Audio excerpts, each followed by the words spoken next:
The last footprints' snowfall had swallowed the entire highway in a thick white blanket. At 9:48 p.m., Daniel Morris, a long-haul truck driver, drove through the frozen forest stretch of Hawthorne Pass, a place locals avoided during winter. His heater was dying, the radio was nothing but static, and outside, the cold looked almost alive. As he rounded a bend, his headlights hit something unusual. A woman standing in the middle of the road, alone, wearing a red coat, staring directly at him. Daniel slammed the brakes, but the road was too wide, so the truck skidded sideways. When the truck finally stopped at a broken bar, the woman was gone. Not moved, not running, just gone. The only thing left were fresh footprints leading into the dark woods, and they stopped after 10 steps, as if she simply disappeared into thin air. Daniel felt his heartbeat hammering in his ears. He grabbed his flashlight. Something told him not to follow the footprints. A broken bar, but he did. The woods were unnaturally quiet. The type of quiet that hurts your ears. Snowflakes melted on Daniel's jacket, but the ones on the ground remained untouched except the footprints. They looked human, a broken bar, until they didn't. After the 10th step,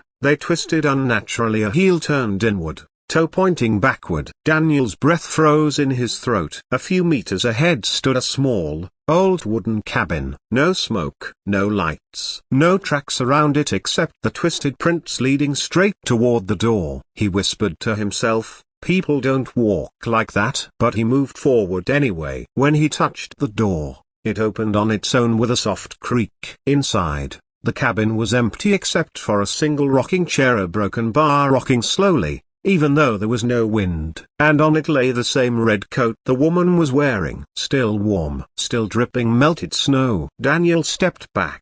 Something scratched the floor behind him. He turned. Nothing. But the chair stopped rocking. Daniel backed out of the cabin and hurried toward the truck. Snow started falling harder now, wiping away the twisted footprints. Then he heard it. A woman's whisper, slow and icy. "A broken bar, you shouldn't have come here." Broken bar. Daniel spun around. Nobody. But far between the trees, he saw a tall, thin figure standing still. Its head tilted sideways, too far sideways. He ran, not toward the road, not toward the cabin, just anywhere away from that figure. But the trees looked the same in all directions. He couldn't find the highway, and then a broken bar crunch. Footsteps in the snow behind him. Slow, measured, getting closer. A broken bar. Daniel, a broken bar. The voice knew his name. He didn't stop running until he burst into a clearing and saw headlights of his truck. He scrambled inside, slammed the door,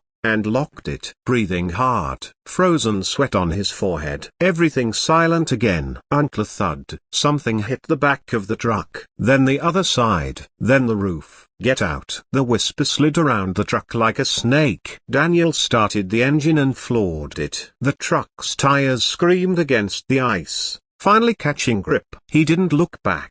He didn't breathe. He just drove. When he finally reached the outskirts of town, he parked under a streetlight. Safe, sort of. He leaned back, shaking. Then he smelled something, a wet snow, and old wood. He looked into the rear view mirror. Someone was sitting in the passenger seat. The woman in the red coat. But her coat was now soaked, torn, and her face a broken bar. Her entire lower jaw was missing. Snow poured out of her mouth like dust. Daniel screamed and threw open the door, falling into the snow. When he looked up, a broken bar. She wasn't in the truck anymore. But he heard her breathing behind him. And she whispered, "A broken bar, you followed the footprints. A broken bar, now you belong to the winter." A broken bar. Daniel sprinted across the empty gas station parking lot. The lights flickered. The wind seemed to breathe. He rushed inside the station store. It was empty except for a tired old cashier. "Please," Daniel gasped. "Call the police. There's something in my truck." The cashier blinked. "You're bleeding," he said. Daniel touched his neck. There were finger marks, like someone had grabbed him with ice-cold hands. Before he could respond, the cashier froze mid-sentence and stared past Daniel. "Do a broken bar know her?" the cashier whispered. Daniel turned. The woman in the red coat stood just outside the glass door. Her face pressed against it. Her broken jaw scraping the window, her eyes pure white. The glass began to frost over around her face, marking her shape. Daniel panicked and ran out the back door into the alley. He left footprints in the fresh snow. But behind him a broken bar, a second set of footprints appeared without anyone walking in them, as if an invisible person was chasing him. They got closer, closer, too close. Daniel fell. The snow beneath him turned red. When police arrived an hour later, all they found were Daniel's truck with the door wide open, his phone lying in the snow, and a long trail of footprints, a broken bar leading into the woods. But what terrified them was this: Daniel's footprints ended halfway, as if he was lifted into the air. After that, only the twisted footprints remained, the same backward-facing ones. Search teams combed the forest, but they never found Daniel. Only the cabin. Inside it was the red coat. Still wet, still warm, still waiting. Locals now say that on winter nights, when the road is silent and the woods are frozen, a broken bar, a truck engine is heard moving through Hawthorne Pass. No driver, just the sound of someone whispering inside.